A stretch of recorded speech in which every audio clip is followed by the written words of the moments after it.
Look at that, windshield is already defrosted.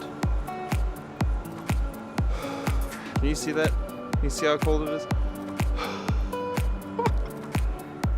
I look like a moron breathing out into the air in front of the camera. Hey, today we're talking about B-roll and how you can make sure that you're getting the right B-roll. I'm going to give you my 4 tips on how to get that good B-roll. If you don't know what B-roll is, this is good B-roll.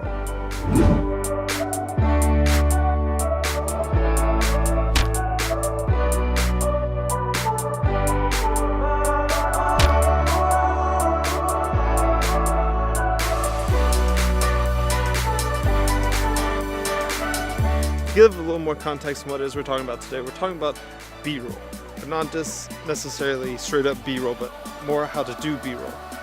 See, Camera Conspiracies uploaded a video a few days ago stating how B-roll has turned to be not a novelty and it's being overused. And I completely agree with what he's saying and how B-roll has become the main part of videos. People are just making tons of videos of nothing but B-roll.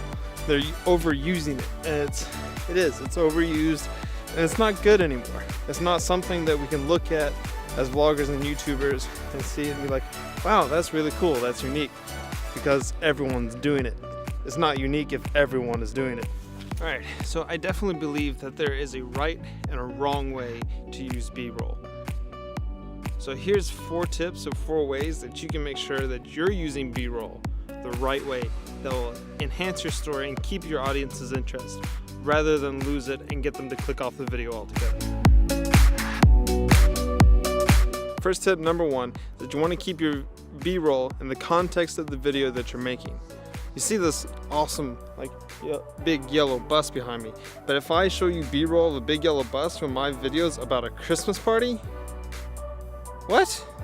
That makes no sense. If I'm watching that video and I see B-roll of a bus when the subject is how to throw a Christmas party and the two things have no correlation whatsoever, I just lost interest in that video and I'm clicking off that video. I'm not interested anymore.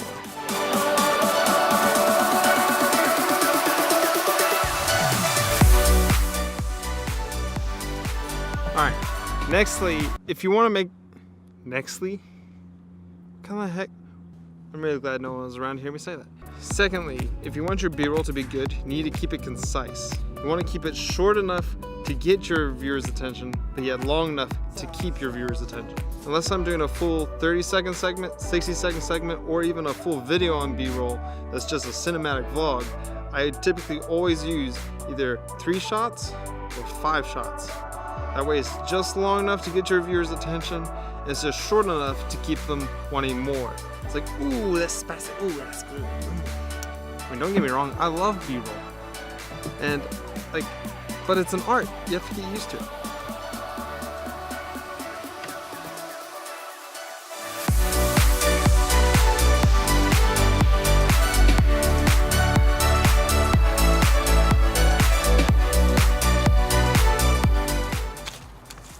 Alright, tip number 3. If you want your video B-roll to look good, then you want it to flow with the speed of your music.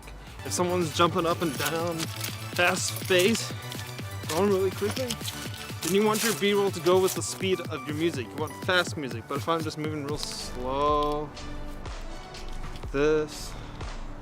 fast music doesn't match this at all. You want slow music with slow B-roll. You want the music to match your B-roll to match your music, whatever. You want your music to match your B-roll, or you want your B-roll to match your music. Either way, if you have fast B-roll with slow music, it's not gonna look good. Make sure you have fast B-roll with fast music and slow B-roll with slow music.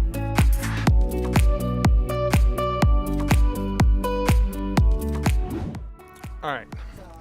Last tip before I have to go back to work. I'm technically on my lunch break right now, so you don't want your B-roll to be too fancy. If it's too fancy, then you're kind of just looking like you want to show off your editing skills or your transitions. Sometimes a plain old-fashioned dissolve or hard cut looks better than all this than all this like twirling in place and getting these in-camera transitions. I mean, don't get me wrong, they look really cool.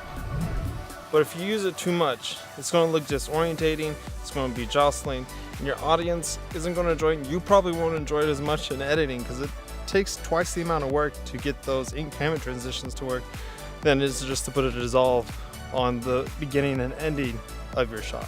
So don't be too fancy. Keep it nice, simple. I mean, again, like I said, I love B-roll. I love the fancy in-camera transitions. I love doing these quick zooms in and out. Like,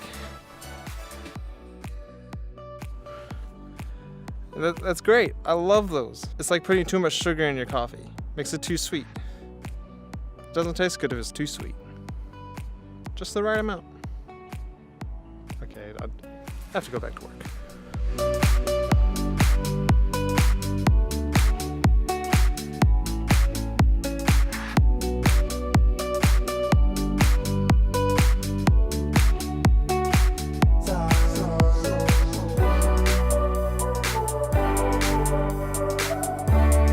Alright, it's 11 o'clock at night. Finally home from work. Well, not home yet. I'm in the parking lot on my way home.